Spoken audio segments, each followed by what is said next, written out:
It is Easter time, which means we're making a classic, and we are making a pizzagina, also known as pizza rustica, also known as pizzagin, whatever you call it. It is delicious. Every family has their own version of this. This is just what I grew up eating. This is a recipe that's in my book. It's just teeny weeny bit changed a little bit just because I'm using a different pan, which I'll talk to you about in just a minute, but it is essentially the same recipe. It's the same recipe my nonna shared when she came here several years ago, and to me it's just the best, and I could not imagine Easter season without it. Essentially, we do like a pizza dough, and then we just stuff it with eggs, ricotta, and salumi, and it's just so delicious. So let's get going on making the dough first because we want to get that rising.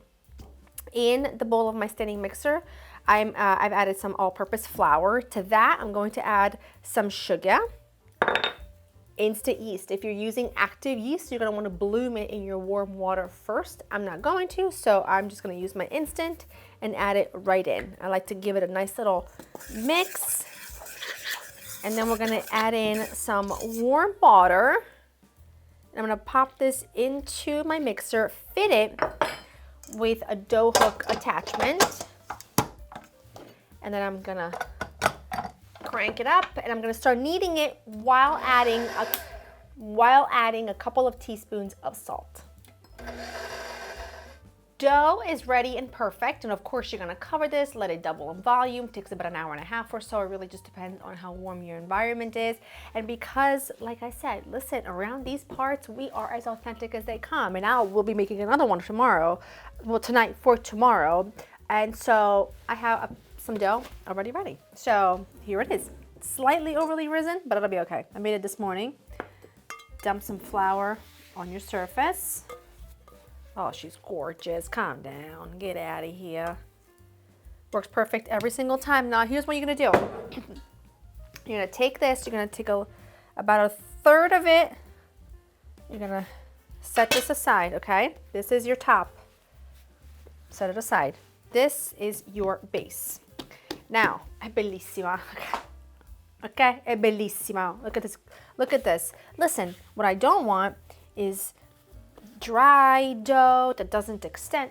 Absolutely not. Calm down. We're not doing that. Okay, you want just this soft and tender, works beautifully, and we love her. You know what, before we go any further though, because I'm really getting ahead of myself here, il ruolo della nonna. This is one of my nonna's pans. Okay, when I go to Italy, don't tell her, but somehow every time I leave some of her things in the kitchen disappear. Because I take a piece here and there with me every time I go home. This is my nonna's, and it is a prized possession. You could go to the fanciest kitchen store and get the fanciest roasting pan or pie plate or whatever. Would not compare to this. It would also not cook as good as this. You can find these all over Italy. They're very inexpensive. They're like $1, okay? But this particular one, as you can very much tell, was my nonna's. Very, very old. It's very, very loved. It's very, very well used. And I love it. But you want to use like a 10-inch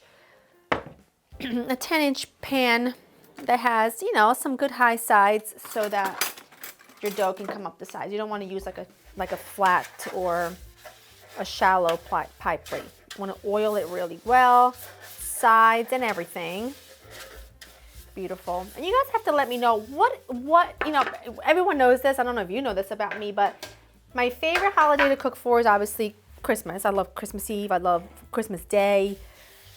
My second favorite is Easter. I just love it. We love Easter around here. My daughter loves Easter, and I love cooking traditional recipes for Easter. So things like pizza rustica, casatiello, colomba. We make pastiera, lasagna. You can do a roast, or you could do lamb. Lamb with peas. Such a classic. Grew up with it. Doesn't get much better than that, you know? Can you see how good this dough stretches? Calm down. You buy that book. If you don't have that book, you need to buy that book, okay? Because that book comes with so many traditional things that I grew up eating, such as this one. So anyway, you want to buy that book, and you want to have that book ready. Now that your pan is ready, you take your dough, shake off the excess, pop it in here. Mamma mia, I can't see. And it's very forgiving. Just drape it in there. Don't overstretch it. Just drape it. And you're gonna have some overhang, but that's okay. Keep it. Keep the overhang for now. Don't worry about it. Leave it alone, okay? She's perfect and she's gorgeous. And we're just gonna set this aside exactly as is, and we're gonna work on the filling. With the filling, it's very simple. The filling is very simple. It's very delicious. It's very quick. You need eggs. The original recipe calls for 3 eggs, but remember, this is a bigger pan. It's a 12-inch pan rather than a 10. So adjust accordingly. You know what I mean? You will add a small pinch of salt because you're going to add a lot of salumi and you don't want it to be too salty. But a really good pinch or grinding of black pepper. You should have a lot of black pepper here. I would say when it's all said and done, you're looking at a half a teaspoon. If you want it really peppery, you can even up to a teaspoon. Totally up to you, but you should be very generous with your black pepper. My arm is tired. I really should have used pre-ground pepper, which we would never. We have a coffee bean grinder that's designated to spices and peppercorns because pre-ground black pepper tastes nothing like really good peppercorns that are freshly ground.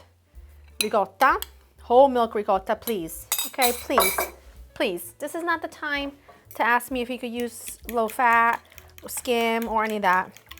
It's honestly never the time around here, but particularly not in recipes like this one. Now you're gonna add your salumi. Salumi just means deli meats. You need sharp provolone. Calm down, it has to be sharp provolone. This is not the time for mozzarella, it has to be sharp provolone. Lots of salami and lots of prosciutto. You could use capicolla if you want to, but this is just my go-to trio. It works, it's easy to find, it's delicious, we love it. So I'm not changing it. Sorry. Does that upset you? I'm not gonna change it. Okay, now, this next thing might sound really weird, but you're gonna have to add them.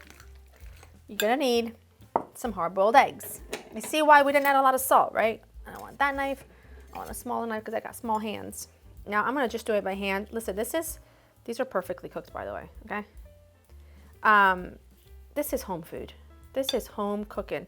You're not gonna see me be precious about it. You're not gonna see me use fancy things. This is the kind of food, this is how I cut all the time, pretty much. Don't advise it. Use a cutting board. Be on the safer side, but you're just gonna gently mix the eggs, okay? Not perfect, this is good, because you already mixed everything else. This is good. You know what, calm down, this is good. Set it aside, because we have to roll the top. But before we do that, let's fill the bottom. What is wrong with me? I'm excited. It's Easter. It's Easter, it's my favorite. Okay. Get this out of here. Let me get a spatula, a Christmas spatula. Why not? You know what I mean? Why not? If you grew up eating this, you are lucky. You are lucky. This is the best kind of food. The traditions that come with it, the memories that come with it is unlike anything I could describe to someone that's just didn't grow up with it, you know?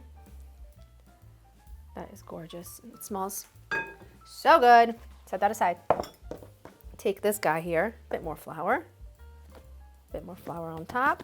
You're gonna roll this up because this is your lid, you know? Put this on top, okay? Now, remember you had that overhang, okay? First of all, you're gonna pinch everything together. You're gonna make a little hole in the center, like that. Pinch all the sides together. Then what I like to do is, you could use a knife. I don't know why I'm using kitchen shears, but you take the excess, now that you know you don't need all that. I'll show you. You pinch it together, you fold it over like so, and you you make yourself a little border, you know? Nice and safe. Nothing is gonna escape. That is beautiful. What you could do, I'm not going to, you could take your fork and like Well, no, now that I have it here, might as well pinch it all together. Now this, I'm just gonna drape it with a lint-free kitchen towel. And I'm just gonna let this sit and rise and rest and do its beautiful thing for like 45 minutes while I preheat my oven. So clean up while this rests, and then we bake. That's been resting for 45 minutes. I'm just going to reinforce that slit. You can see that has risen, so with a little air pocket there, doesn't matter. Little olive oil that we're gonna brush all over the top, just to make sure it's gonna get good color, you know. What was that? What was that? Okay, well, apologize. That was something. Okay, get that air out. I'm just gonna pop this into the oven until it's a gorgeously golden brown color, and then it's really important it cools for a few hours before we dive into it. I'm gonna put a little hole there so that you can get the air to escape. There we go, the air to escape. All right, I'm gonna pop it in, and then when it's ready to serve, I'll show you. How gorgeous is this pizza? Now remember, it baked for about 35-40 minutes, and then I let it cool for several hours. You don't wanna cut into this while it's hot. This is phenomenal at room temperature, and perhaps even better when it's cold out of the fridge. Oh, I can't even. It's just fantastic. Bakes up beautifully every time. It's no fail. I just love it. Something's stuck somewhere. Ah, look at that. Look at this. Look at this. That is sensational. That is, look how beautiful. Oh, and it tastes so good. Oh, you guys, it tastes so good. It tastes so good. You could use a fork, but I don't do that. Oh! It just tastes like my childhood. You know what I mean? It tastes like my childhood. I feel like it's all over me. It's okay though. Please make it. It will become a staple in your home too. And I just cannot imagine an Easter season without this. Like in the fridge. You can serve it for dinner, which like we do. I'll do a slice of this, a mixed green salad, and it's a literally perfect dinner. Everything is in here, and it's just so delicious. Go to laurinthekitchen.com for the written recipe. Check the description down below, and I'll see you in the next one. Bye.